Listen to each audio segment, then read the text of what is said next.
Whether you're doing good or bad, people always talk. When one year munagafa. So when you told her, my chances are very high. When on to one's Ramon, we have a fire room back as a dear.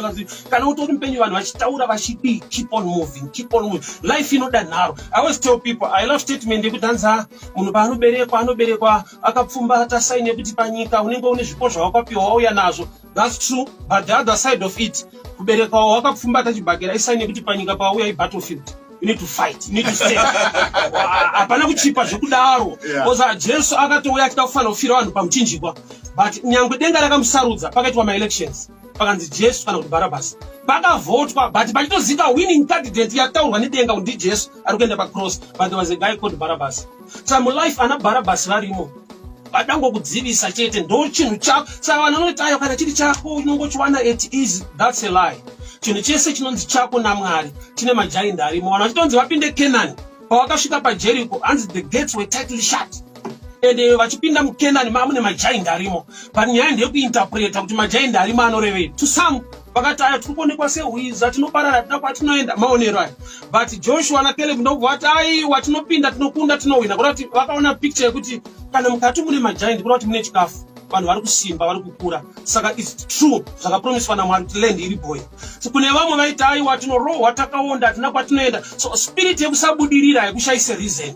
Spirit yekusabudirira yekushaisa reason. Sekuparidza kwatiri tinoparidza mastreets ka. Ukasvika uchiparidza wakarowa smart unzwana kuti vasatanisi tinochekereswa vari kutsvaga yekudii. Ukasvika wakaita trouser kubatira makonzo kuti nhamo yawashura apana wakutsvaga mari. Unenge une reason yekuti haumbofa wakamira. Because hauna type yapastor ari right kwauri. Reason yekuti usabudirira huishai. But pakudiwa kuti despite everything, I'll keep on, I'll persevere, and I'll make it. So nyasha dzirimo mukunamata Mwari nawo. Mwari unokupa mweya wokushinga uri different kubva pakungofunga zvingori pa level ingori kanawe ingori pa space yekuti kana wakadai kunge chinhu chinonzi wanano hachisi kutamba nacho. Panoshanda nyasha zhinji. Mama akamboenda kumichato inoitwa mukatume yekuti muchato anenge akapfeka inonzi vheyu kudai pana akambozona. Ini zvaindinetsa kuti vanomuvharirei kumeso ari kuchato toda kumuona kaisi. Apinda ake machena toda kumuona. But zvaindinetsa kuti mutemo wavo vanoti ngaapfeke vheyu. Vari kuperekedza havana basa resa. Uyu vane picture yekuti yekuroorwa iyi haine face. Saka face toibvisa paprogram yemuchato. Nekuda kwekuti zvichida ari kuperekedza akatoti nakei kudarika ari kuperekedza. Rugare kuna vanotenda. Vareva kuti kana wamumba uimbomira zvekuti face yakazodii iti Mwari makaita henyu makandipa musha ukavakika. So kana wakushumira nekuitira Mwari iye ukaziva kwaakakubvisa nezvaakakuitira hauremerwe nekuita zvinodiwa muimba yake. Munhu unokanganwa kwaakafa, unokanganwa nyasha nezvinoitwa naMwari muupenyu hwake. Iye angatoda kumanikidzirwa kuti tiri pamazuva ekudai ngatiitei zvakati. Pane ndainetseka kuti sei munhu akasachengeta mwana wake anotoendeswa kumaintenance. Ndaifungudza kuti zvaifanira kuita easy kuti munhu ade mwana wake. But zvatinofunga kuti zviri easy zviri common hazvisi. Kune mweya inorwisa munhu nekuti wake waakabereka achengeta. Nyika pakutosvika kugara pasi kuti ngatisungei ana baba vasiri kuchengeta vana. Unoziva dai kusina nasa. Vamwe vabereki dai vakafa nokuti vakabereka vana vasingazivi kuti vakaberekwa. Vabereki vakutopona nemari yekunasa iva nevana. Nyika yakagara pasi kana kuti tikasaisa nasa vamwe vana marombe mwe mugara anofa. Raiti zvinofanirwa kureruka kuti munhu achengete mubereki wake. Hazvina kuita sekudaro panyika pane mweya inorwa nevanhu.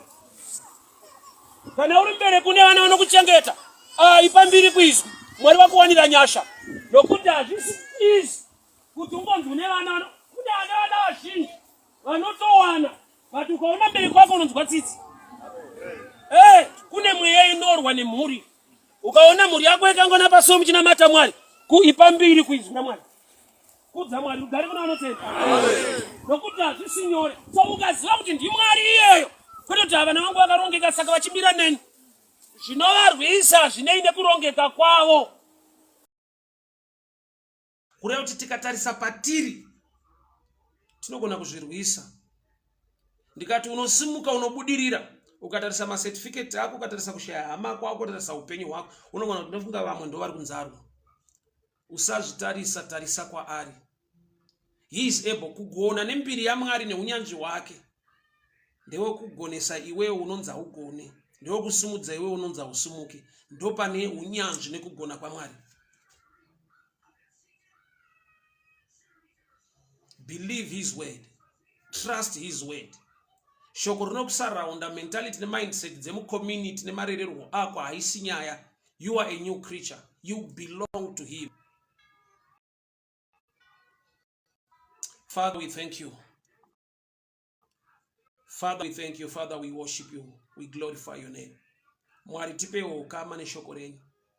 Tigone kurava shoko renyu uye rivandudze mafungiro edu. Father, we thank you for your word. We thank you for the right and the valid information concerning our lives.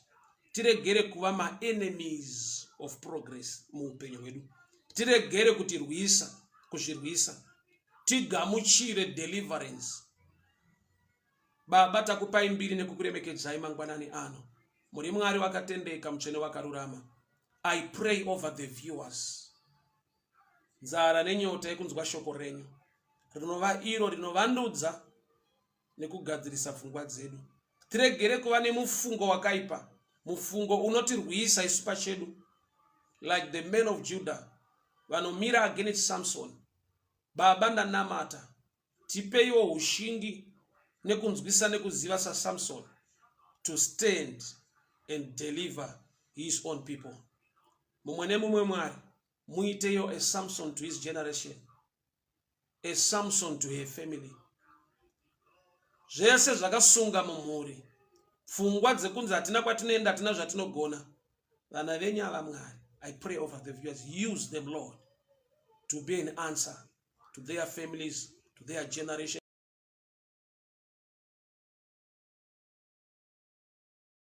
Kurumbidza nekuremekedza Mwari in hard times kunodena ropafadzo yakakura, kunodena ropafadzo yausingagone kuwana paunoremekedza, paunorumbidza in good times. Why? Because in hard times panoburitsa a picture of trust, a greater picture of faith. Wakaipa zvaanodawo mu hard time ndeyekuti unete, uore moyo, unzwe sekunge haasi Mwari.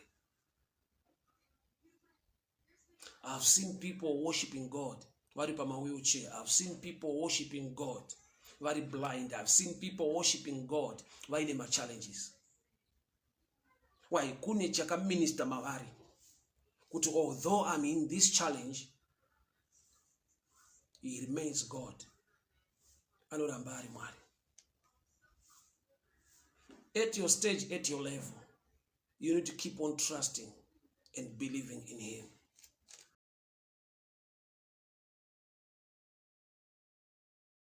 A heart of celebrating zvakanaka zviri kuitwa mune vamwe, law of attraction yekuti zvakanakawo zviitike mauri. Don't be jealous.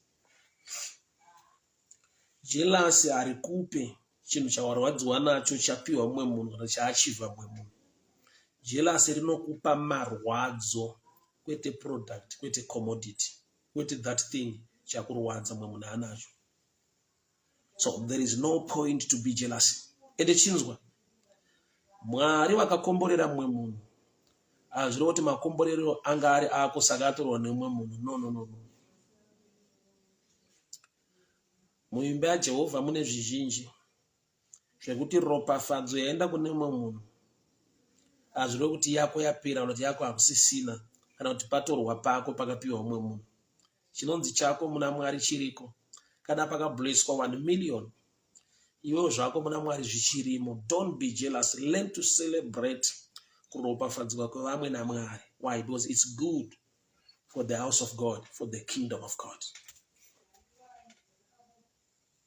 Mandiri ndinonzwa mufaro ndikaona kuropafadzwa kwevanhu vaMwari naMwari.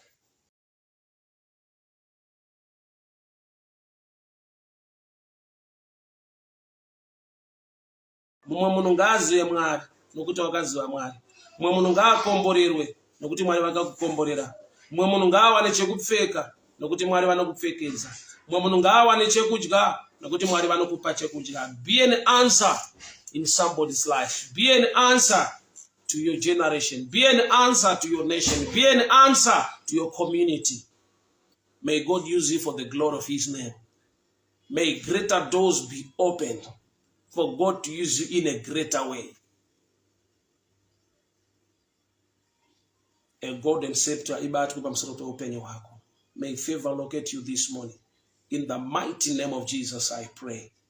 Amen and amen. Weeds. An enemy came and planted weeds. An enemy came and planted weeds. Naturally, weeds, they just come out from the ground. But this kind of weeds are planted weeds. Father, we pray this morning. Everything that is planted by the enemy against my life, may it be uprooted. Every weed planted by enemies against my marriage, may it be moved away. Every weed planted by enemy against my health, against my children, against my career, Baba ndikunamata nyasha ngazvidzurwe ngazvibviswe. Chese chakadyarwa nemuvengi against my life, ndikunamatira nyasha nefavor. Uproot, uproot, uproot, uproot, uproot everything that is not of God, everything planted by the enemy. Father, in the mighty name of Jesus, ndikunamata muupenyu vana venyu. Baba vane zvavanoshuvira nekutsvaka, asi kune muvengi unouya wodyara zvinoda kukanganisa nekurwiswa zvamakadyara imi mukati meupenyu hwake. Whatever that is not of God, may it be uprooted in the mighty name of Jesus. Whatever that is not of God, may it be uprooted in the mighty name of Jesus. Whatever that is not of God, may it be uprooted in the mighty name of Jesus. Baba ndiri kunamata, ndiri kutaura nyasha, ndiri kutaura kugoneswa, ndiri kutaura kurwira. Mutsvene wakatendeka, Mwari wamasimba ose, wenyasha anogona, nokuti munotida, nokuti munotirwira. Tiri kutaura nyasha nekubata kwenyu kunoshamisa. Chese chisina kudyarwa nemi Mwari, chese chakadyarwa nemuvengi against my life, against my children, may it be uprooted in the mighty name of Jesus. May it uprooted in the mighty name of Jesus. I want you to believe, I want you to trust, I want you to have faith in him. Zvinochemedza zviripo, zvinorwadza zviripo, zvinokupa stress nekukustrena mind yako zviripo.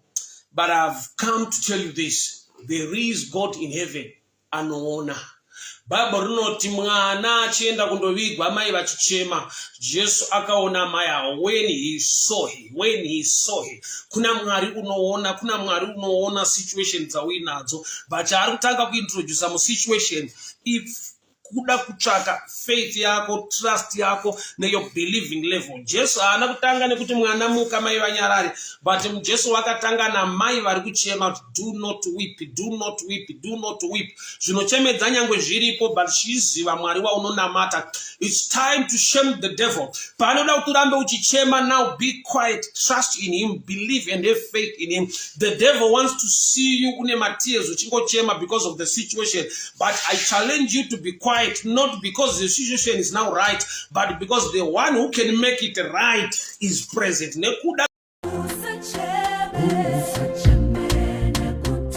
Every blessing, raise at the level of my enemies. Every level yawashika mu life, day na chimwe level chikamu chema enemies kuraiza. Mota ya unoti idiki, yekungonzi mota chete inovengesa. Basa nebasa risingabhadhari rauri kutochema kuti basa iri hariite rinovengesa.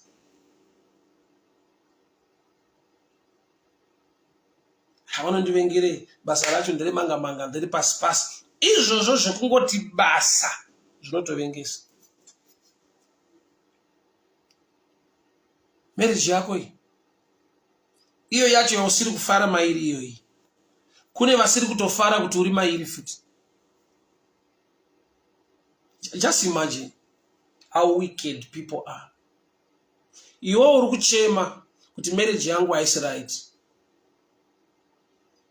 Kuna asiri kurara kuti uri mu marriage. Saka sometimes you relax or you waste time crying manje. Kuti azvo zvangu hazisi right, basa rangu hazisi right, marriage yangu hazisi right, business rangu hazisi right, zvinhu hazisi kufamba zvakanaka. unoziva kuti pane paunongovengerwa kunzi une mhuri yako, une vana vako, kungova une vana chaivo, kungova une family. Kune vanotonzwa kuti hazvisi right, havazvigamuchiri zvakanaka.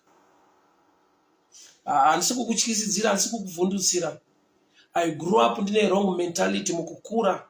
Kusvika wazokura une zvaunotoratidzwa, zvaunogona kutooneswa kuti, do you know kuti no matter how good you are, there are some people who are not happy.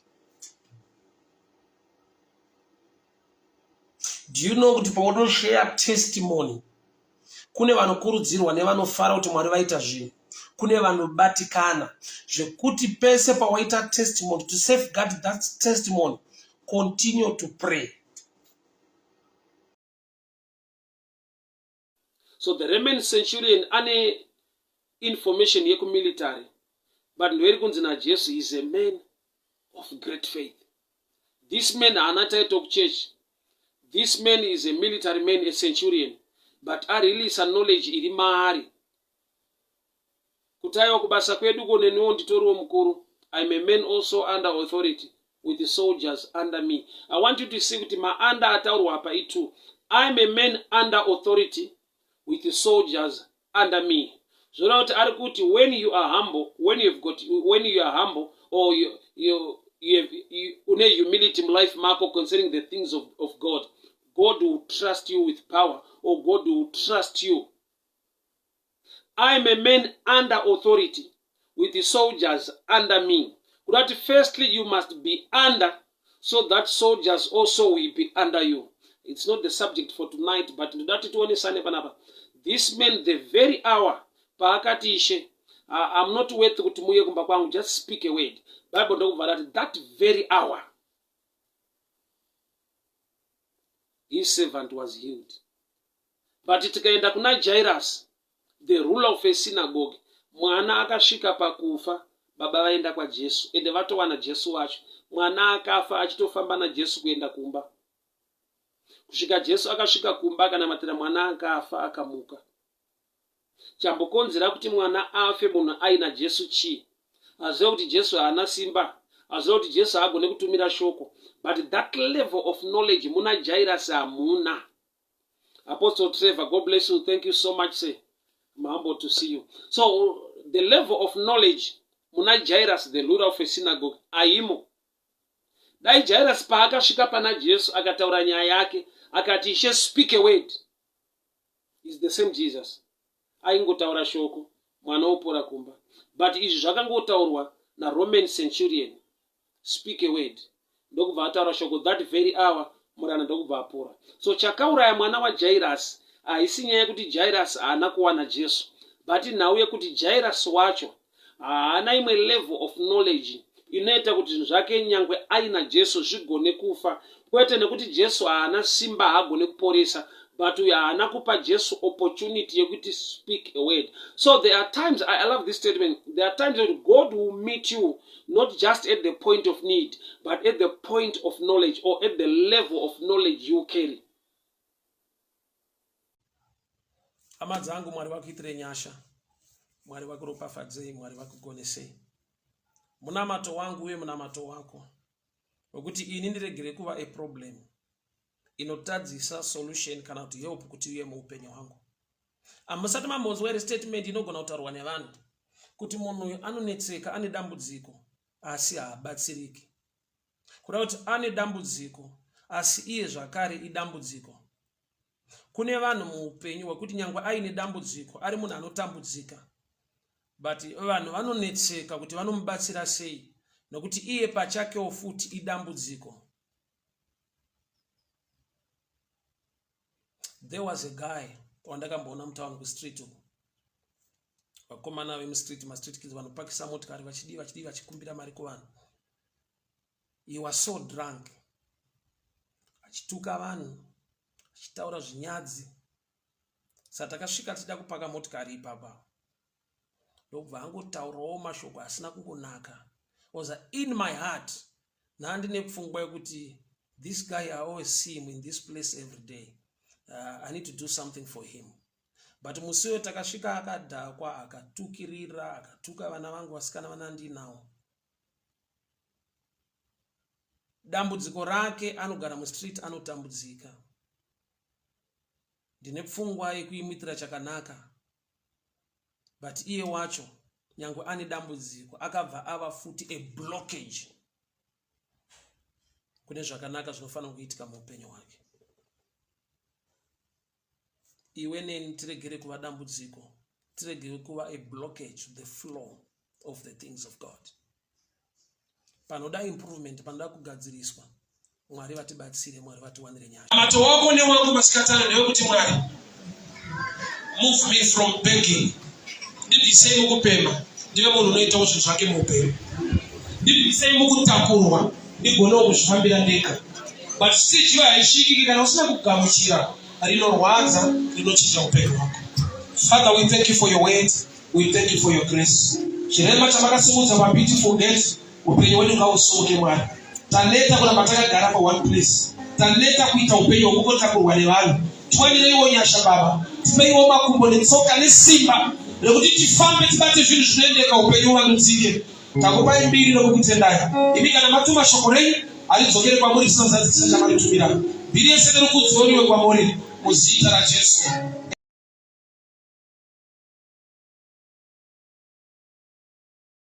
Elisha wati, I can hear abundance of rain.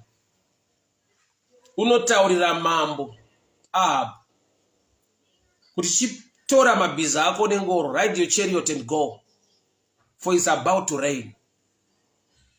Instead yekuti the prophet vakumbire kuti ayo sezvo mvura yakuuya, help me ndipinde muchariot tigone kumhanya tese tinganayiwa nemvura. But akatanga kureleasa munhu ane mabhiza. Sir David, to not some they trust in horses, some they trust in chariots. But I trust in the Lord. Mambo Ahab variliswa vachienda kuJezreel.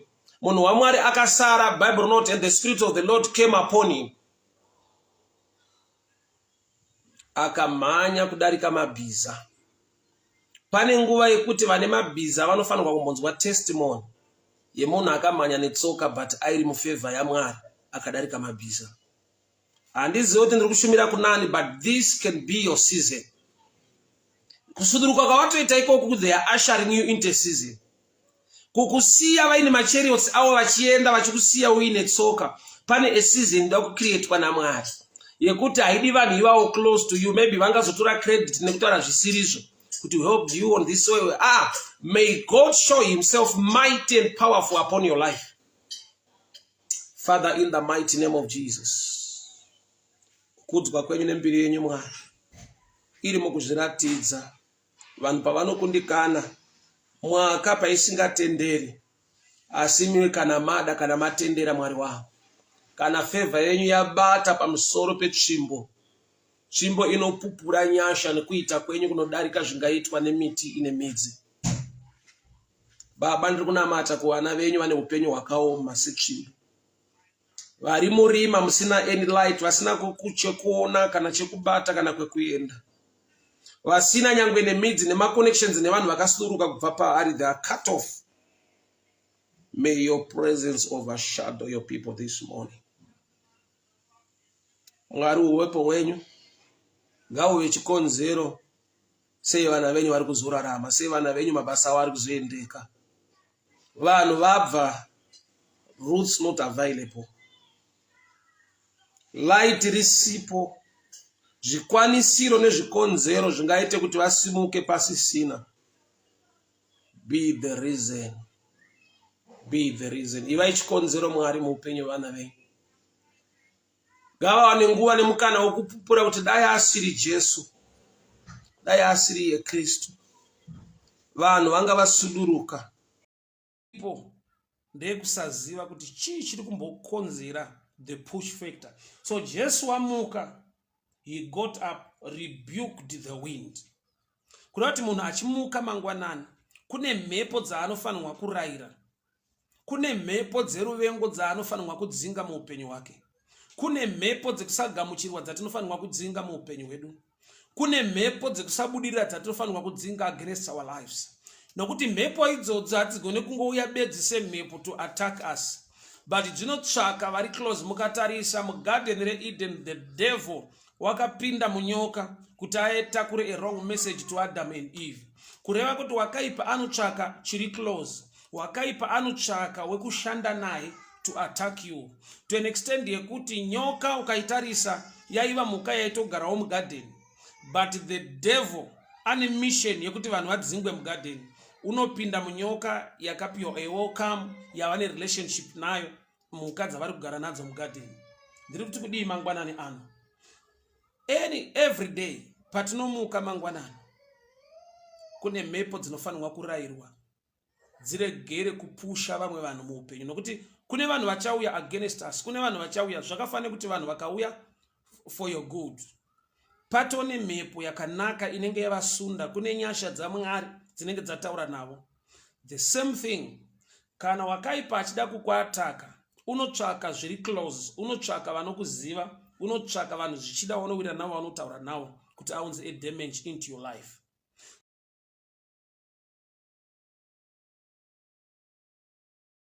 Life is mungoka zitarisa pane vaunozonoti avanoshingairira kuita zvinhu, but things are not working out good. Kogoita nechiromberombe sonono zvichiita zvakanaka.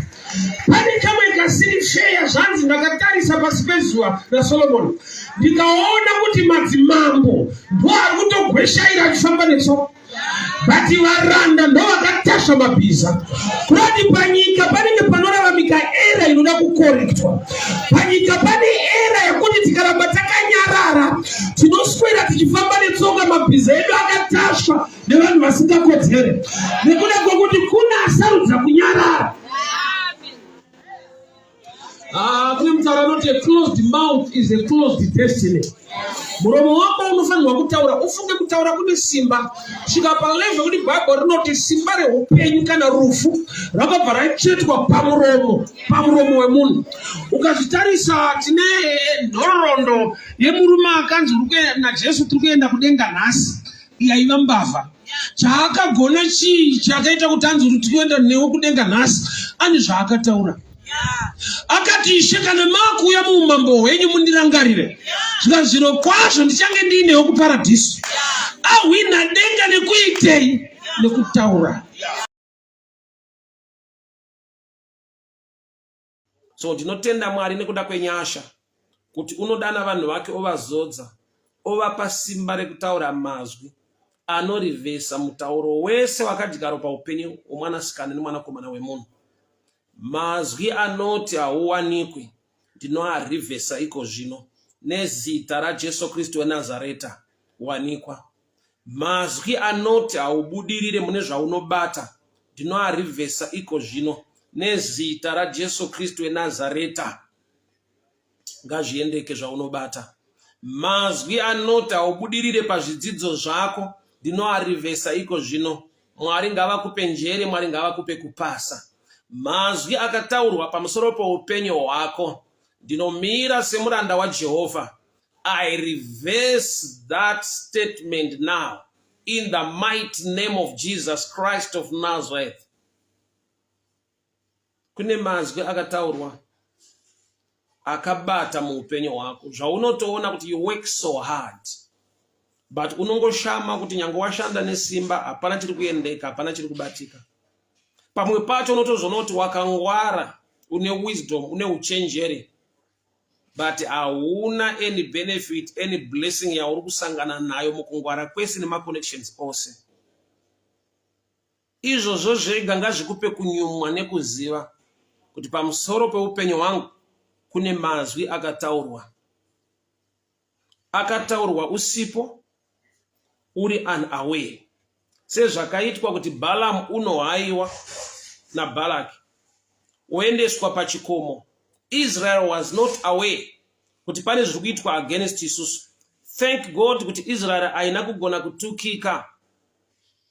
But dai yanga isiri Israel yaitukika voshama kuti neskill yese nekugona kufaita kwese sei tisiri kuwana victory.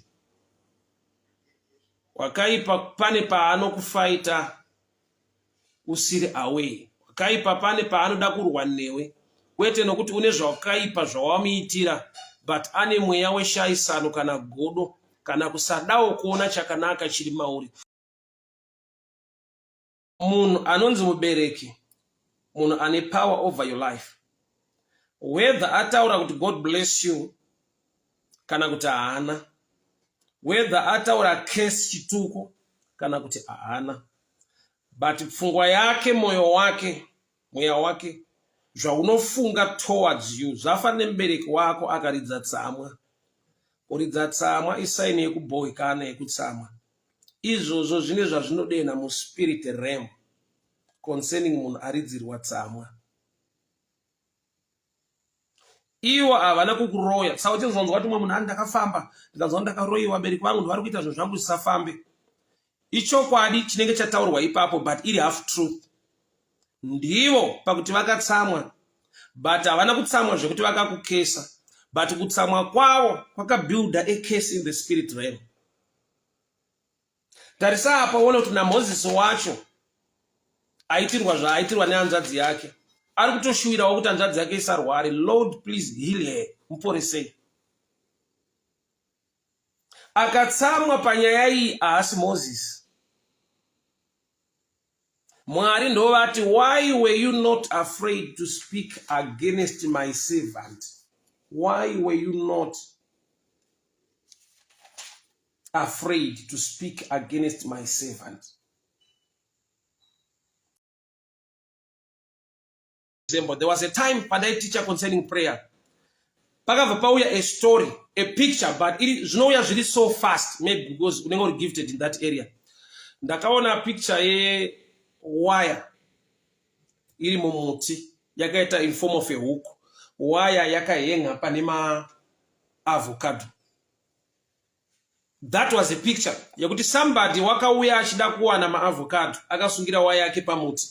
So time yakaedza kupula avocado riye newire angasina kusungisa pamuti. So paakaedza kupula wire ndo yakabva pamuti wanga akabatira ikasara yakahenga paavho, which is a picture yekuti tine munhu ane request, ane prayer request yakasvika pane zvinhu zvaanoda, but haana the faith, the belief, the strength inoita kuti agone kudhonza avho. Anozvinzwa kuti I'm about to get this thing, I'm so close kuti chinhu chiitike, but sei chisiri kuitika inyaya yekuti pane chashota. Wakabata avho chairo. Prayer yako, you are not praying amiss, is the right prayer, but it's lacking the faith, the belief to receive. So that's Mark, Mark from 11, 13 to 24. When you pray, believe so that you receive. When you pray, believe that you receive. So you can pray really right, but when the believing is not there, you cannot receive. So you don't receive because you pray, but you receive because you believe when you pray.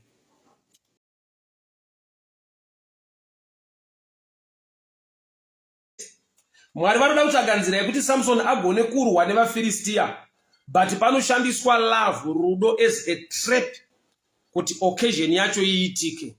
So they were right standing on the scripture. They were wrong pakusaziva what God is planning or is about to do through his servant Samson. So vanhu vanoshanda naMwari vari dangerous pakuti vanogona kuita chinhu chiri controversial chaunogona kutadza kuziva kana kunzwisisa. And uchitoti ukavhura scripture unyatsoona kuti uyo ndo unonyatsoziva, havana zvavanoziva, uri kunyatsotsanangura kuti vapotsa apa vapotsa apa vapotsa apa. Yet the man is a victim of God's agenda.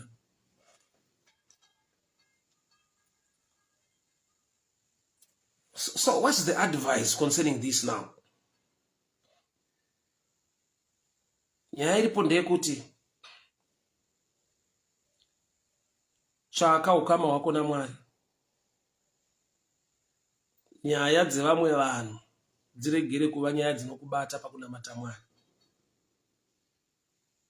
In other words, kachirungu kari simple ndekekuti you mind your own business in the things of the kingdom.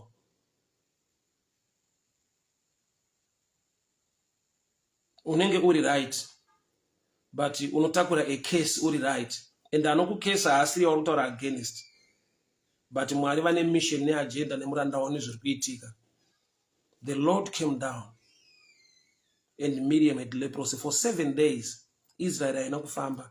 Sei Israel yese yamiswa. Urati kune mamwe madelay mulife anouya nekuda kwekesi. Kesi yaunoshaya kuti yakauya sei because you were right. Una chawakatadza.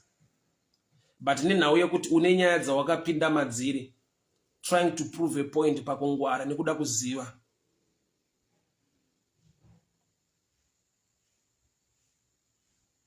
People of God, hear me very well. Miriam akatsika pa scripture Deuteronomy 7:3, do not intermarry with other tribes. Are right? But Mwari havana kutsanangura that scripture panyaya iyoyo. Vakati, why were you not afraid to speak against my servant?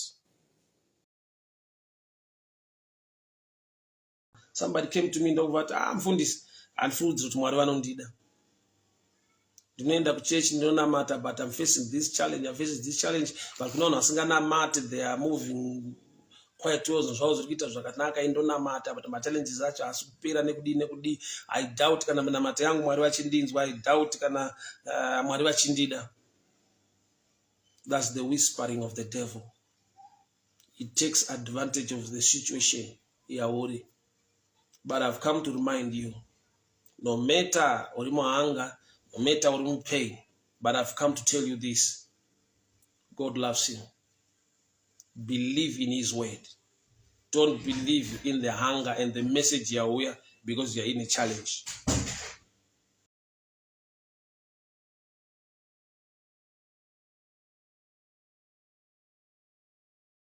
The whispering of the devil in hard times, iregere kukukanganisa kuziva the truth of the Lord concerning your life. I am a child of God. I am highly favored.